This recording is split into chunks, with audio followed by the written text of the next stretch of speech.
Kalau ngomongin sutradara-sutradara yang ada di Indonesia, gue sebenarnya mau apresiasi sih beberapa sutradara-sutradara di Indonesia yang menurut gue suka sama karya-karyanya dan juga suka sama performa dia ketika dia mendirect atau di belakang kamera gitu. Anyway, sutradaranya semua di belakang kamera ya. Maksud gue produksinya seperti apa dan cara dia memproduksi sebuah film seperti apa dan lain sebagainya. Jadi di video ini gue cuman mau mengapresiasi mereka aja sih. Sebenarnya ada banyak sekali sutradara-sutradara bagus di Indonesia, gue yakin itu dan gue tahu itu. Tapi kalau misalkan gue masukin list semuanya ke dalam video ini, pasti kan kebanyakan ya. Jadi setelah gue kurasi-kurasi, ternyata sampai hari ini aja gitu ya. Mungkin nanti di kedepannya akan berubah nih listnya. Tapi anyway, setidaknya menurut gue sampai hari ini ada 4 sutradara yang menurut gue suka dengan gaya mereka, dengan karya-karya mereka dan lain sebagainya. Yang pertama, urutan pertama, kedua, ketiga, keempat ini bukan berarti urutan pertama lebih baik dibanding urutan 2, 3, 4 ya. Tapi ini random aja. Yang pertama gue mau ngomong bahwa sutradara yang bagus dari Indonesia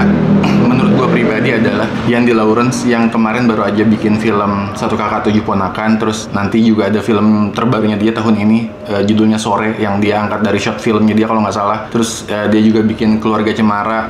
Terus ada film dia yang seperti Jatuh Cinta di film-film dan lain sebagainya. Nah, gue suka sama Yandi Laurens gitu ya, karena menurut gue, pertama, gue mau ngomongin keunikannya dulu. Yang pertama, keunikan dari Yandi Laurens adalah, kalau nggak salah gitu ya, setiap kali gue nonton filmnya Yandi Laurens, terutama film yang terbarunya, Satu Kakak Tujuh Ponakan dan Seperti Cinta di Film-film, biasanya, kalau gue nggak salah ya, jadi kalau di film ini ada yang namanya inciting incident. Inciting incident ini adalah sebuah adegan yang dimana adegan ini bisa merubah tujuan karakter dalam film tersebut gitu. Nah, setiap kali inciting incident ini muncul gitu ya, baru si Yandi Laurens ini kayak naruh judul filmnya gitu. Jadi kan biasanya orang kalau nonton film gitu ya, atau sutradara-sutradara lain gitu ya bikin film, biasanya kan judulnya di depan gitu. Misalkan judulnya apa, baru filmnya mulai. Nah, kalau Yandi ini beda menurut gua, karena judul film yang dibuat sama Yandi itu selalu muncul entah di kapan, mungkin di menit ke-10 atau menit ke-15 lah, antara rentang durasi segitu ya, di menit ke-10 atau di menit ke-15 biasanya ketika inciting incident yang muncul di filmnya Yandi Laurens, biasanya Yandi Laurens ngeluarin judulnya tuh di layar tuh, kayak misalkan film Satu Kakak Tujuh Ponakan yang kemarin. Jadi kan inciting incidentnya menurut gue adalah ketika Moko harus merawat 4 keponakannya, baru tuh setelah itu muncul judul Satu Kakak Tujuh Ponakan.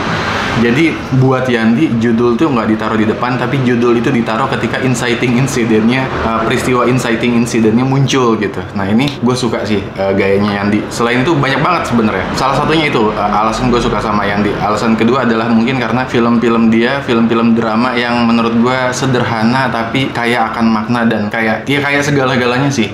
Ini gue no script ya, jadi gue cuman bikin list aja dan gue ngomong spontan mungkin gitu ketika ngomongin 4 sutradara ini. Mungkin ada hal lain gitu, faktor-faktor lain yang gue suka dari Yandi Laurens, tapi anyway yang kepikiran baru itu aja. Terus yang kedua ada Mas Rudi Sudjarwo. Mas Rudi Sudjarwo ini sebenarnya guru gue belajar film, belajar nulis skenario film dari Mas Rudi Sudjarwo. Gue pernah sekolah dan pernah belajar gitu face to face sama dia selama beberapa tahun.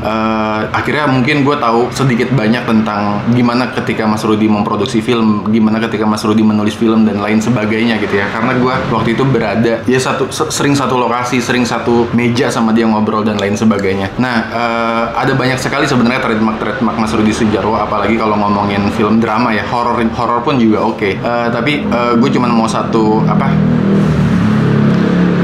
mungkin ada satu hal yang pengen gue share ke kalian semua, bahwa kayak misalkan film Mas Rudi Sudjarwo terbaru nih, Bila Esok Ibu Tiada. Kalau lu lihat ada adegan meja makan di mana semua karakter dalam sebuah keluarga tuh ngobrol yang dangdeng gitu lah, saling timpah gitu. Itu kan no script ya. Mungkin ada skripnya tapi cuman guide aja gitu. Guide-nya adalah yaudah di meja makan lu ngobrol tentang ini dan itu akhirnya diserahkan ke semua karakternya, terserah lu mau ngobrol apa, gue shoot kayak gitu-gitulah. Bayangan gue tuh seperti itu. Nah, itu sebenarnya udah sering banget, gue udah lama banget tahu bahwa Mas Rudi Sudjarwo tuh benci banget kalau misalkan dialog-dialognya tuh by script plek ketiplek gitu kan. Karena menurut Mas Rudi Sudjarwo, kalau karakter atau kalau pemain dalam sebuah film ngikutin atau menghafal setiap dialog-dialog dalam skenario yang dia baca, itu akan terasa tidak terlalu natural. Nah, Mas Rudi Sudjarwo pengen memunculkan natural dari segi dialog dan dari segi ini ya, apa namanya, moving gitu ya. Jadi Mas Rudi tuh lebih kayak ngikutin, kayak karakternya mau kemana gue ikutin, kayak lu mau ngomong apa gue shoot, gue record kayak gitu-gitu. Nah, itu terjadi di banyak adegan sebenarnya. Mungkin adegan yang paling oke gitu ya, maksudnya yang paling terpatri gitu di kepala kita, bahwa itu adegan di film Bila Esok Ibu Tiada, ketika mereka di meja makan terus mereka ngobrol gitu tanpa skrip, dan itu oke gitu. Dan gue sebagai muridnya Mas Rudi Sudjarwo, gue udah tahu itu lama banget, bahkan di tahun 2014 lalu, itu sekitar 10 tahun yang lalu atau 11 tahun yang lalu ya, gue lupa, 2014 ke 2025 ya. Jadi tahun 2014 gue sempat bikin film pendek bareng beberapa teman gue, karena gue tahu Mas Rudi Sudjarwo punya gaya seperti itu, script no script gitu ya bahasanya. Jadi cuman guide aja. Gue akhirnya membuat sebuah film pendek yang akhirnya gaya gue waktu itu, gue ngedirect dan jadi aktor juga di film pendek gue. Akhirnya waktu itu gue kayak pengen mencoba gimana sih cara membuat film gitu ya, film pendek hanya guide aja, tanpa skrip, tanpa dialog yang karakter-karakter pemain gue baca gitu. Jadi skrip gue ini sebenarnya nggak ada dialognya sama sekali waktu itu. Gue pengen nyoba aja gitu, dan menurut gue menarik sih.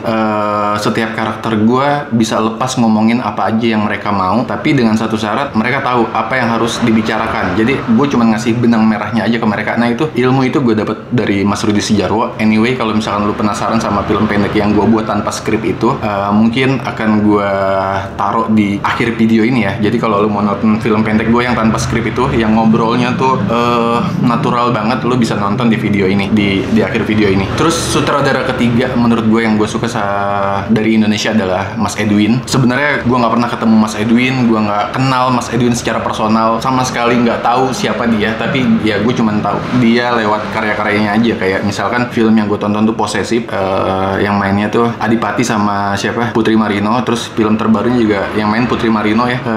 Gue nggak tahu ya kenapa gue suka sama Mas Edwin. Mungkin karena dia dari posternya gue lihat dia Indonesia banget, nggak ada yang tuh directed by, tapi lebih ke pakai bahasa Indonesia semuanya posternya gitu ya, kalau nggak salah. Kayak misalkan sebuah film dari Edwin atau karya Edwin dan lain sebagainya. Itu yang pertama. Terus yang kedua, gue nggak tahu ya, filmnya sih sebenarnya mungkin bisa dibilang sederhana, tapi nggak tahu ya, feel-nya aja sebenarnya nggak ada film yang sederhana, tapi feel-nya ketika nonton karya-karya Mas Edwin ya, si sang sutradara ini, gue ngerasa ini kok filmnya sederhana tapi kayak dalam banget gitu. Kayak filmnya seperti Dendam Rindu Harus Dibayar Tuntas pun menurut gue yakin itu cara produksi ribet banget dan chaos gitu ya, mungkin ya, gue nggak tahu, gue nggak ada di lokasi. Tapi anyway, gue ngerasa setiap karya-karya Mas Edwin gitu ya yang keluar, gue selalu merasa feel-nya tuh sederhana banget, deket banget dan lain sebagainya sih. Gue nggak tahu kenapa lah.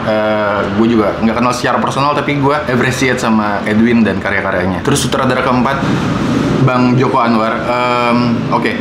Joko Anwar tuh gue kenal dia bukan secara personal ya, gue juga nggak pernah ketemu dia secara personal, bahkan kenal juga enggak gitu. Waktu itu dia bikin film Janji Joni, dan itu komedi ya. Gue suka banget gitu ya. Tapi kesini-sini kan dia udah mulai kayak mengeksplor berbagai genre gitu ya, dari mulai horror, thriller dan lain sebagainya. Dan menurut gue Joko Anwar, kenapa gue suka sama dia dan gue apresiasi banget, ternyata gue yang tinggal di Indonesia ini punya sutradara sebesar dia gitu ya. Karena menurut gue dia beda dan selalu ingin melakukan hal-hal yang tidak pernah dia lakukan sebelumnya. Jadi selalu upscale gitu di tiap karya-karyanya. Terus juga dia juga kayaknya melek dengan isu-isu sosial, isu-isu politik. Jadi sering banget dia mengangkat tema-tema seperti itu ya dalam film-film yang dia buat gitu. Banyak sekali ya. Pokoknya yang paling terbaru adalah film Pengepungan di Bukit Duri. Ini pasti dia juga based on isu-isu yang sering terjadi atau sedang terjadi di negara kita, di Indonesia. Nah, itu adalah 4 sutradara yang menurut gue sangat mengapresiasi mereka gitu ya, dengan beberapa faktor yang tadi gue sebutkan. Terus mungkin banyak sekali kayak misalkan Mas Hanung Bramantyo, terus ada Angga Dwi Masa Songko, ada Ernest Prakasa dan lain sebagainya. Itu kan bagus-bagus ya. Tapi anyway, gue bilang kalau misalkan gue taruh di sini semua listnya kepanjangan, kebanyakan. Tapi untuk saat ini ya itu tadi ya, 4 sutradara itu ya, Yandi Lawrence, Rudi Sudjarwo, Mas Edwin, dan Bang Joko Anwar. Thank you kalau misalkan lu suka sama video seperti ini dan lu mau nambahin di kolom komentar tentang sutradara seperti apa yang lu suka. Silahkan kita diskusi bareng di kolom komentar. Please banget dukung channel ini. Sampai jumpa di video berikutnya. Thank you.